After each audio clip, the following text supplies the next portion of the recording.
Boa noite, meu amigo, minha amiga, internauta, você que está agora se tornando um parceiro, cada vez mais prestigiando a nossa TV Harmonia, com as produções que estão sendo desenvolvidas aqui no nosso Estúdio Harmonia. É sempre um prazer ter você aqui para assistir mais um programa Ondas da Paz. E para estar conosco hoje, fazer esse programa, eu queria pedir à minha amiga Andréa que desse uma boa noite para todos os nossos amigos. Boa noite amigos internautas, boa noite Ramiro. Vamos lá para mais um programa e mais uma conversa que acredito será muito produtiva para todos nós. Hoje nós vamos conversar sobre a iniciação ao Espiritismo. Então você aguarda e vamos à nossa mensagem do dia.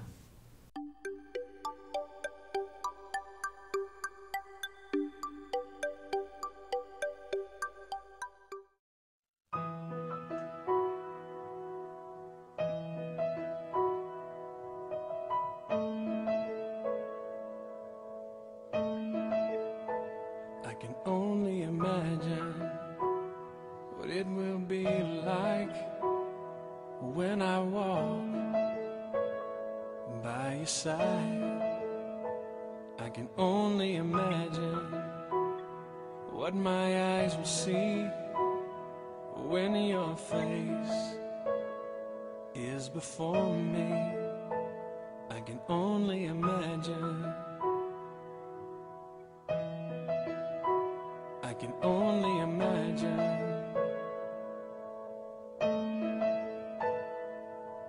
Surrounded by your glory, what will my heart feel? Will I dance for you, Jesus? Or in awe of you be still? Will I stand in your presence? To my knees or will I fall? Will I sing hallelujah? Will I be able to speak at all? I can only imagine. I can only imagine. I can only imagine when that day comes, when I find myself standing in the sun. I can only imagine when all I would do is forever, forever worship you. I can only imagine. I can only imagine.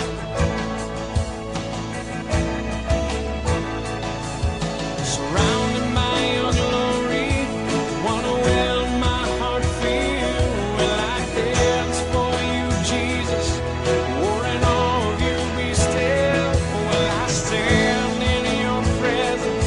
Or to my knees, or will I fall? Will I sing hallelujah? Will I be able to speak at all? I can only imagine. Yeah, I can only imagine. Yeah, surrounded by your glory, what will my heart feel?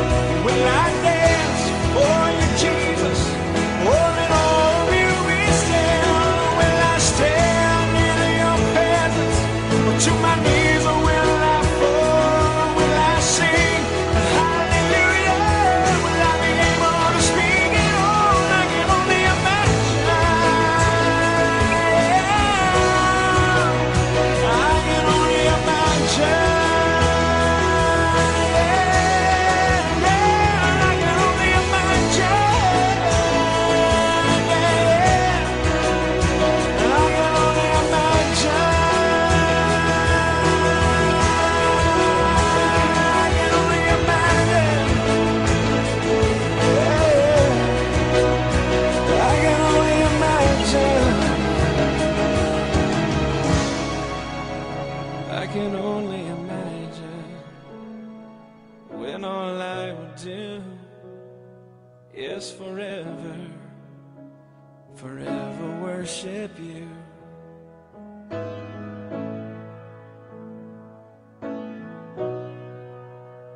I can only imagine.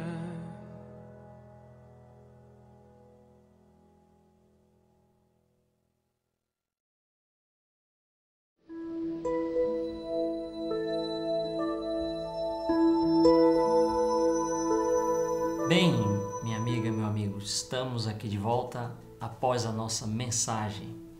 E hoje, Andréa, eu trouxe aqui um tema para a gente estar conversando com os nossos amigos, trouxe um tema bem interessante. E eu sempre tive vontade de fazer esse tema aqui no nosso programa, porque eu tenho certeza que muitas pessoas que nos assistem estão começando também a conhecer o Espiritismo. E aí a gente gostaria de colocar para cada um de vocês um pouco do que é essa experiência de se tornar um espírita, de se iniciar nos estudos das obras espíritas, dessa experiência de começar a aprender sobre o Espiritismo, dentre as mais diversas formas com as quais as pessoas chegam ao Espiritismo, né? A gente até conversava nos bastidores e conversamos um pouco sobre isso, que as pessoas chegam ao Espiritismo de diversas formas, né? Eu até quero pegar o gancho da forma como você começou. Como foi que você começou no Espiritismo? Eu comecei no Espiritismo através de indicação de amigos. Uma amiga querida me indicou numa fase específica da minha vida. Que tal você ir lá, conhecer, tomar uns passes, fazer uma evangelioterapia? Para mim era um universo completamente novo, um universo completamente desconhecido e tinha, inclusive, uma visão bem distorcida sobre o Espiritismo. Mas ainda tem muitas dúvidas e essa conversa vai ser muitas dúvidas. Essencial para a gente. Pois muitas pessoas começam, né, no Espiritismo de fato, com essas dúvidas.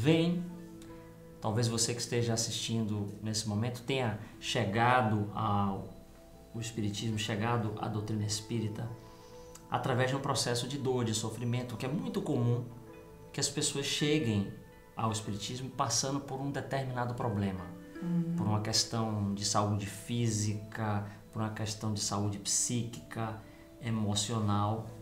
Então, as pessoas dizem: por que você não procura um centro espírita? E o indivíduo vai, depois de ter tentado uma opção, outra opção, não tendo encontrado uma saída, e vai e se dirige ao centro espírita em busca desse alento, em busca desse bálsamo para os seus problemas pessoais. A questão é que muitas pessoas terminam levando um tempo enorme nos centros espíritas e terminam não conhecendo o Espiritismo. Por quê? Vem dentro dessa proposta de se curar, de buscar uma saúde muitas vezes física, e a gente poderia até dizer assim: bom, por que você não procura um hospital, um pronto-socorro real, um psicólogo, vai ao Espiritismo em busca dessa saúde? Porque de fato a doutrina coloca alternativas terapêuticas à disposição das pessoas, como por exemplo o passe. Que foi como você começou. Você estava se sentindo mal, cansada, estava exausta, estava com algum problema assim mais complicado, ou foi só exaustão mesmo e não estava achando uma saída?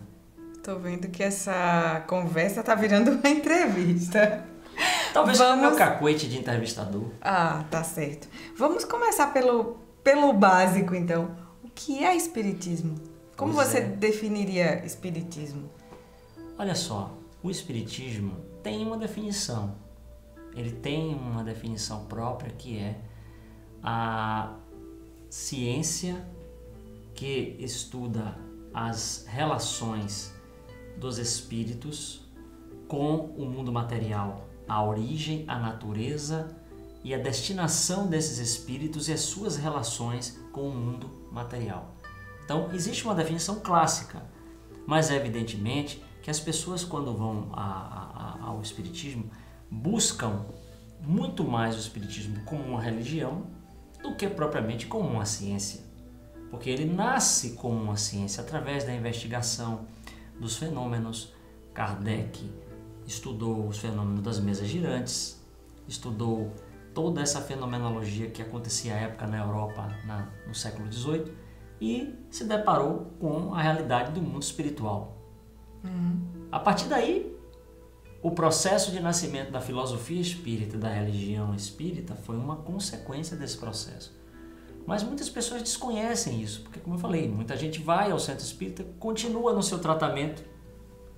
Talvez você hoje esteja num tratamento espiritual, você que está me assistindo, mas termina não fazendo contato com o saber espírita, com o conteúdo que o espiritismo tem a oferecer à pessoa para que ela possa desenvolver a sua consciência, saber de fato o que é que ela está fazendo aqui nesse planeta encarnada, o que significa a família para ela, o que é que significa estar vivendo em determinada família, em determinada situação social, o que isso representa para ela espiritualmente. Muitas pessoas terminam ficando à margem desse conhecimento. Isso leva a se ter um público, vamos dizer, flutuante? Essas pessoas vão e voltam, se afastam. Como é que funciona isso no dia a dia dos centros espíritas? Pois é, muitas pessoas vêm, terminam se curando dos seus problemas, terminam se resolvendo fisicamente, digamos assim, e vão embora. Até o dia que os problemas muitas vezes voltam, porque na verdade a questão de base, que seria a busca de uma saúde integral, espiritual, termina não acontecendo. Então o sujeito toma o passe muitas vezes, mas não se resolve, não se modifica, não modifica o seu comportamento, e não modificando o seu comportamento, os problemas voltarão, com certeza, porque não foi trabalhada a causa. E assim a gente vê muita gente vai e volta aos centros espíritas, porque quando o problema piora, volta.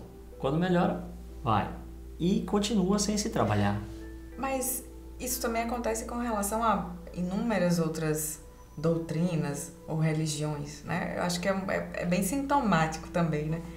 Agora, quem quer especificamente se aprofundar, conhecer um pouco melhor a doutrina espírita, qual seria o primeiro passo? O que seria fundamental?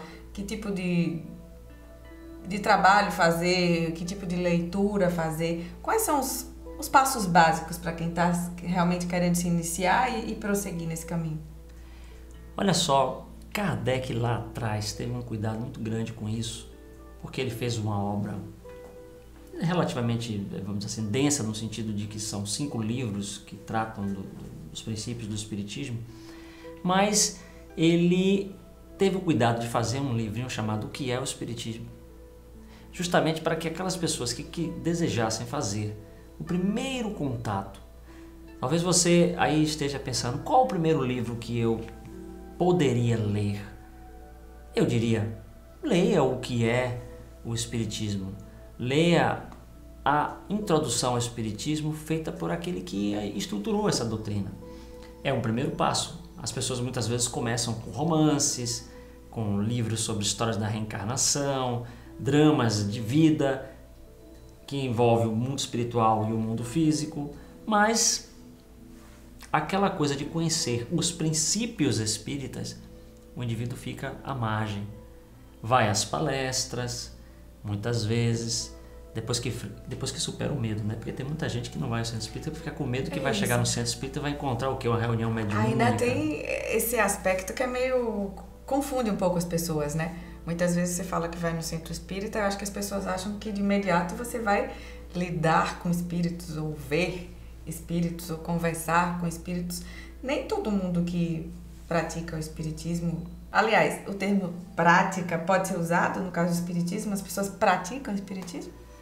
Pode, no sentido de que, Andréa, as pessoas começam a se envolver com uma determinada doutrina ou religião ou filosofia, elas começam a se adequar àquela filosofia, elas começam a frequentar, evidentemente, as reuniões que envolvem o estudo, que envolvem o aprendizado dessa doutrina. Então, a prática, nesse sentido formal, ela pode ser definida por essa ida ao centro, pela participação das atividades. Mas a verdadeira prática espírita, ela tem mais a ver com uma questão de transformação interior. Tem a ver com a proposta da renovação do indivíduo de acordo com esses postulados. É por isso que Kardec, e talvez alguém já tenha lido, um de vocês tenha lido, aquela famosa frase: reconhece-se o verdadeiro espírita pela sua transformação moral e pelos esforços em domar as suas más inclinações. Não é fora do espiritismo não há salvação. Não é fora da igreja não há salvação. É fora da caridade. Então, a prática espírita, o próprio Kardec, em conjunto com os espíritos, tomou o cuidado de estabelecer muito mais numa base de transformação interior do que por sinais externos. Você ter determinado comportamento externo define menos se você é espírita ou não do que um desejo de se transformar. Mas eu quero voltar para a questão dos espíritos. Sim, volta. As pessoas... Espiritismo sem espírito, você sabe que não existe, né, meu amigo e minha amiga? As pessoas confundem muito.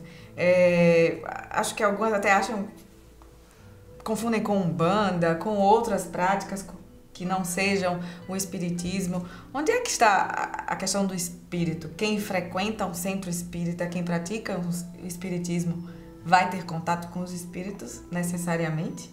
Porque eu já vi pessoas... Eu tenho um amigo de trabalho que ele não passa nem na frente do centro espírita porque ele diz que tem medo. De onde vem essa ideia equivocada das pessoas? Porque, de fato, o espiritismo ele surge como uma doutrina com base no fenômeno mediúnico. O primeiro ponto é esse. Quer dizer, Kardec ele estudou os fenômenos mediúnicos, que naquela época o termo não era esse foi um termo que ele realmente colocou para definir a pessoa que é a intermediária entre o mundo espiritual e o mundo físico. Então, o espiritismo surge a partir dos fenômenos mediúnicos, surge a partir das experimentações mediúnicas. Então, ela tem essa característica. Só que o fenômeno mediúnico ele ocorre em todos os lugares e em todas as religiões, porque ele é um fenômeno humano. E daí, isso independe do espiritismo enquanto doutrina, o fenômeno mediúnico. E as pessoas associam muito ao espiritismo a mediunidade, mas ela existe antes do espiritismo e continuará, independente do espiritismo, da doutrina espírita, a mediunidade continuará existindo, porque ela é um fenômeno humano. E aí as pessoas com essa marca muito forte, que o espiritismo trouxe de acoplar esse conceito de mediunidade, essa possibilidade do intercâmbio com o mundo espiritual, com os parentes que já desencarnaram, com as pessoas que já se foram, elas têm essa coisa de que ao ir a um centro espírita você vai ter necessariamente esse contato que nem sempre ocorre logo de início. Mas isso também é o que imagino que leva muitas pessoas a procurarem um centro espírita, né? A perda de um ente querido, sim. Esse tipo de busca. As pessoas que vão ao centro espírita por esse motivo, elas acabam ficando realmente, elas acabam se encontrando dentro da doutrina. Como é que funciona isso? Há um desejo, a saudade é uma coisa muito forte, né?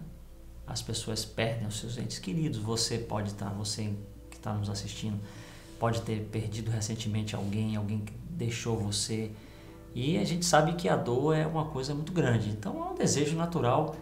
Vem uma doutrina que oferece essa possibilidade, não institucionalizada, porque isso é uma questão assim, você encontra poucos centros espíritas hoje que tem essa proposta de fazer esse intercâmbio, como Chico Xavier fez lá atrás e outros médiuns também fizeram, mas ainda há essa expectativa de que isso possa ocorrer nos centros espíritas. Muito poucos centros espíritas hoje têm essa coisa de promover o contato com entes ou parentes através de um correio fraterno, muito poucos.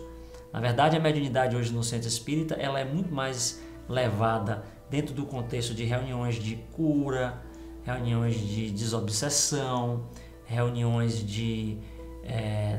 até de estudo do desenvolvimento da mediunidade das pessoas, do que propriamente fazer esse correio, esse contato. Então, é muito hoje pouco comum isso. E isso envolve alguns riscos. Talvez um dia a gente possa fazer aqui um programa, inclusive só sobre essa questão de como é que a gente pode ter a certeza de quem está falando lá do outro lado, porque esse é um ponto importante. Como é que você vai saber se aquela pessoa que está se manifestando é ela mesma?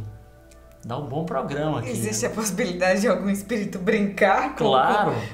O espiritismo começou com uma promover brincadeira. uma pegadinha com...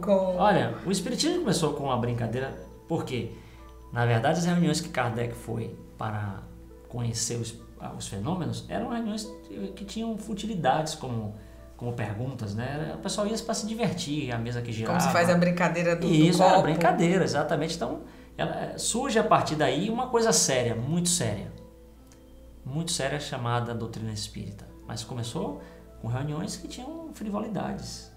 Ah, vou casar com quem? Como é que vou ganhar dinheiro? Vou ficar rico? Quase superstições, então. Quase superstições. Então, é um mundo muito vasto, né? Quantos programas você acha, meu amigo, minha amiga, que cabe para responder essas perguntas para você sobre o espiritismo? Você veja que o assunto é como a gente costuma dizer, né? Você vai puxando a cordinha de caranguejo. Aqui na Bahia o pessoal gosta de comer caranguejo, vai puxando. Né?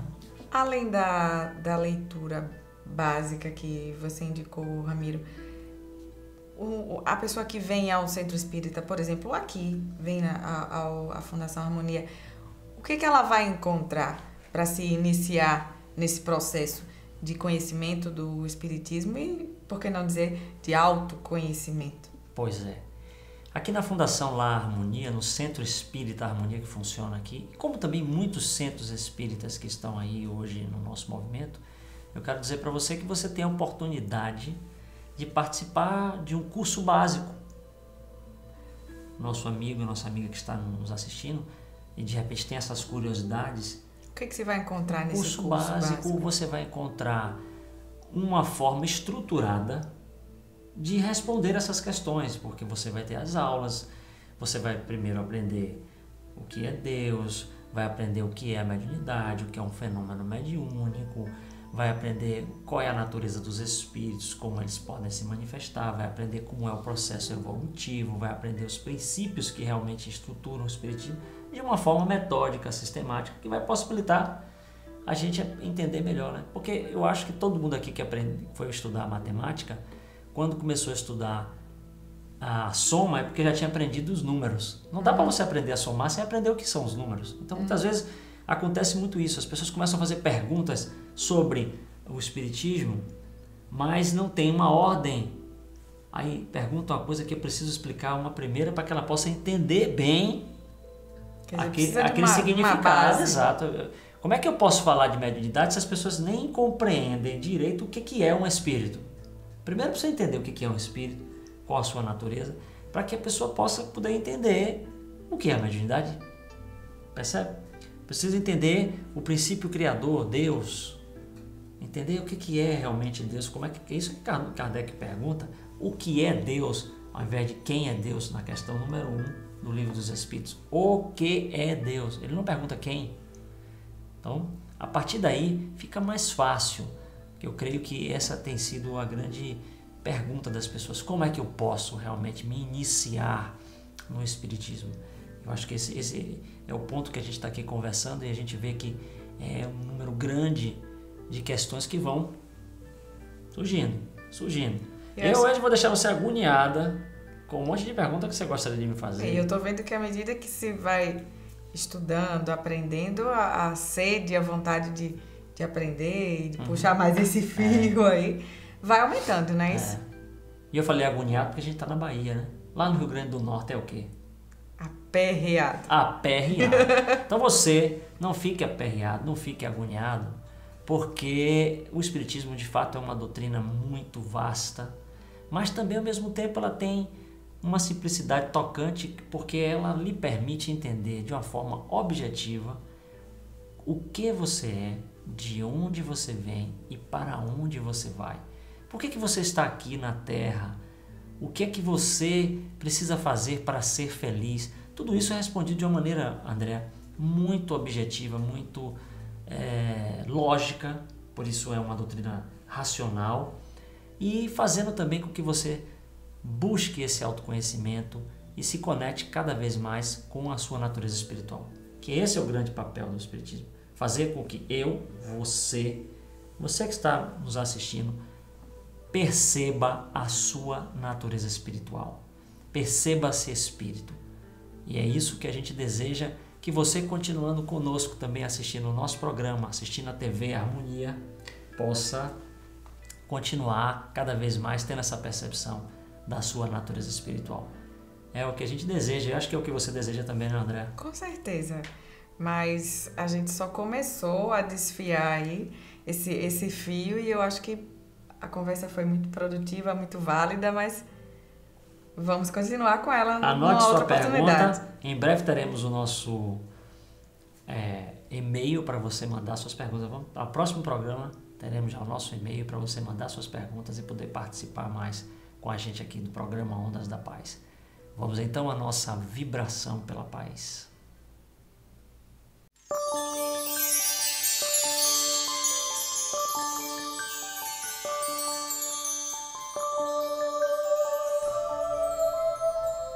Bem, meu amigo, minha amiga, eu quero convidar você para esse momento em que você pode pedir licença a tudo o que está lhe incomodando, a tudo que está lhe perturbando nesse instante, para buscar esse momento de introspecção, de mergulho na sua própria natureza,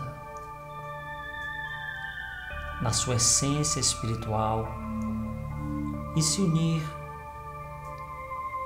conosco nesta vibração pela paz. Uma vibração que nasce a partir do momento em que você respira e toma contato com tudo de bom, de belo que você é, em que você se lembra que é o ser mais especial que foi criado por Deus, pelo nosso Pai. No momento em que você respira, se conecta com esta paz profunda, nascida da sua quietude, nascida do seu bem-estar. Eu lhe convido a se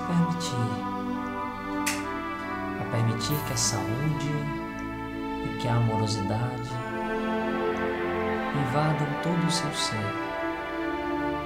e que a partir daí você possa vibrar, você possa dirigir esse sentimento amoroso não só para a sua família, mas para os seus vizinhos, para todos os que convivem com você e, por fim, para toda a humanidade. E sempre se lembre que a paz é uma pessoa e essa pessoa é você. Permaneça nesta vibração. Boa noite, um beijo no coração e até a próxima.